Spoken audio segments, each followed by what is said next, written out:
Seseorang sering bertanya setelah berwudu, dia merasa ragu-ragu, merasa was-was karena dia merasakan seakan-akan ada angin yang keluar. Wudunya batal atau tidak?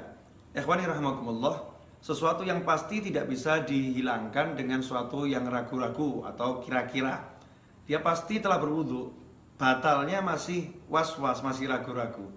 Pernah suatu ketika seorang sahabat bertanya kepada Nabi Muhammad SAW, ada orang sholat tapi dia ketika sholat merasa ada angin yang keluar tapi nggak ada suara, nggak ada aroma. Maka Rasul menyatakan SAW, la yansorifu hatta yasma'a sautan aw yajida rihan. Hendaknya dia tidak membatalkan sholatnya kecuali setelah dia mendengar suara atau dia mencium aroma. Artinya selama dia tidak mendengar suara dari buang gasnya, buang anginnya, tidak mencium aroma buang anginnya, maka jangan was-was, tetap Anda dalam wudu ada, dan jangan was-was karena was-was dari